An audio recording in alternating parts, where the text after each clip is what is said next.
Assalamualaikum warahmatullahi wabarakatuh. Perkenalkan, nama saya Eka Haji Saputra dengan NPM 23520011. Saya dari Prodi Teknik Mesin angkatan 2023. Pada video ini saya akan mempresentasikan tugas mata kuliah Metalurgi Fisik dengan dosen pengampu yaitu Bapak Eko Nugroho. Oke, baik, langsung saja ke pokok pembahasan yang pertama. Pemurnian logam non-ferro. Logam non-ferro yang meliputi aluminium, tembaga, timah, dan nikel memegang peran penting dalam kehidupan modern. Proses pemurnian logam ini sangat krusial untuk memastikan kualitas dan kegunaan yang optimal. Logam non-ferro. Logam non-ferro merupakan logam yang tidak mengandung besi atau Fe dan karbon C dalam susunan unsur-unsur dasarnya. Jenis-jenis logam non-ferro yang umum adalah aluminium, magnesium, tembaga, Cu, seng, nikel, timah hitam, timah putih, dan logam-logam mulia. Cara pengolahan logam non-ferro. Logam bukan besi atau non-ferro ini ditambang dalam bentuk biji-bijian, akan tetapi tidak dalam keadaan murni, melainkan bercampur dengan unsur lain.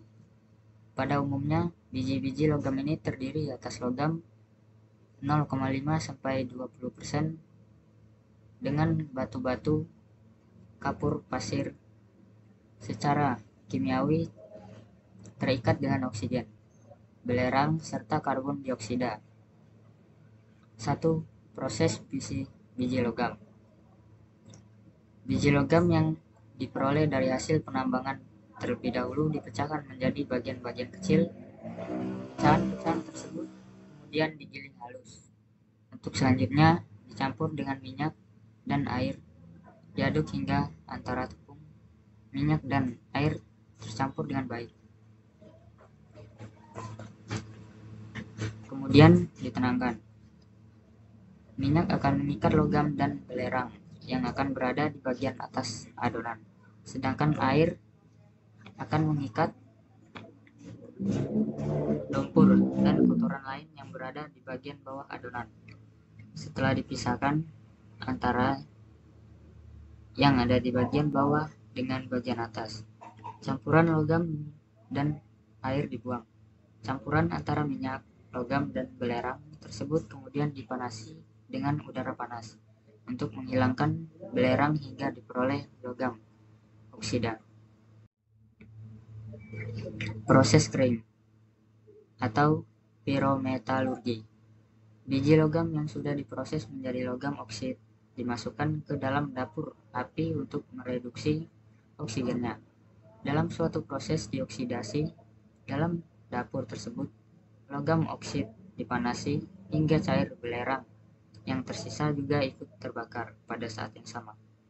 Kandungan-kandungan yang lain, misalnya silikon dan besi, dioksidakan menjadi terak yang mengapung di atas cairan logam.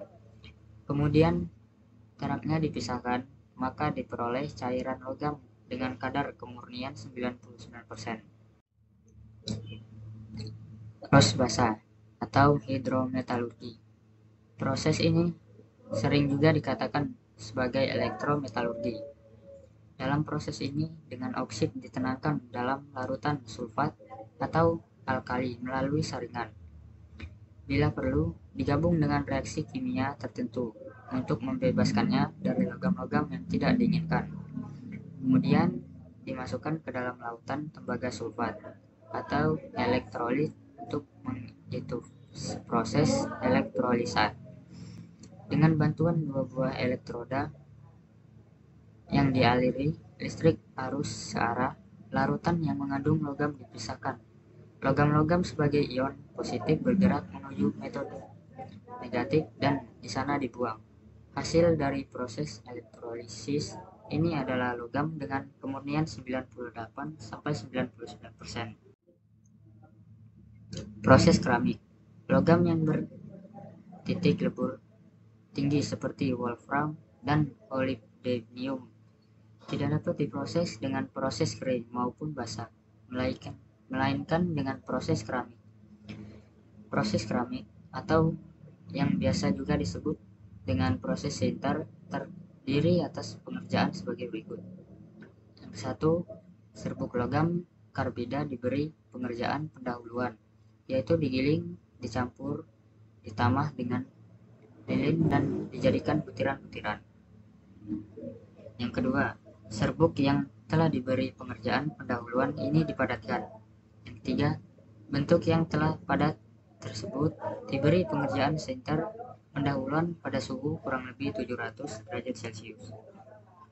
Bentuk padat yang telah diberi pengerjaan sinter pendahuluan tersebut dipadatkan lagi dengan tekanan tinggi 60 Newton cm.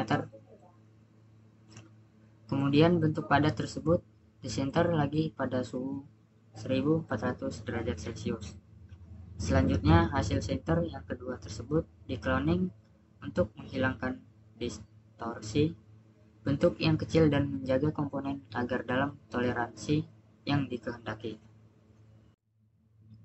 Proses pembuatan logam non-ferro. Yang pertama, penambangan. Proses ini diawali dengan penambangan biji logam yang mengandung mineral-mineral logam non-ferro. Yang kedua, pengolahan. Biji yang ditambang kemudian diolah melalui berbagai tahap seperti pemisahan, penggilingan, dan konsentrasi untuk memisahkan logam dari batuan pengotor. Yang ketiga, pemurnian. Proses pemurnian logam non-ferro bertujuan untuk menghilangkan kotoran dan meningkatkan kemurnian logam hingga mencapai standar yang diinginkan. Manfaat pemurnian logam non-ferro. Kualitas tinggi. Pemurnian menghasilkan logam dengan kualitas tinggi yang dapat digunakan untuk berbagai aplikasi. Ketahanan. Logam yang dimurnikan memiliki ketahanan yang lebih tinggi terhadap korosi, karat, dan kerusakan. Yang ketiga, kegunaan. Logam non-ferro yang dimurnikan memiliki berbagai macam kegunaan seperti dalam elektronik, otomotif, dan konstruksi. Yang keempat, efisiensi. Pemurnian logam dapat meningkatkan efisiensi dan hasil produksi yang dalam berbagai industri. Kemudian, tantangan pemurnian logam non-ferro. Yang pertama, biaya tinggi. Proses pemurnian logam membutuhkan banyak energi dan sumber daya yang dapat mengakibatkan biaya produksi yang tinggi. Yang kedua, emisi. Pemurnian logam dapat menghasilkan emisi berbahaya yang dapat berdampak negatif dan lingkungan. Yang ketiga, ketersediaan sumber daya logam yang dapat dimurnikan merupakan tantangan utama. Dan contoh aplikasi logam non-ferro yang dimurnikan. Logam aplikasi aluminium, pesawat terbang, kendaraan, dan kaleng minuman. Tembaga aplikasi kabel listrik, pipa air, dan elektronik. Timah aplikasi solder, pelapis timah, dan kemasan makanan. Nikel, baterai, baja tahan karat, dan koin. Kesimpulan dan peluang pengembangan. Peningkatan efisiensi. Pengembangan teknologi baru dapat meningkatkan efisiensi pemurnian logam, mengurangi biaya, dan meminimalkan dampak lingkungan.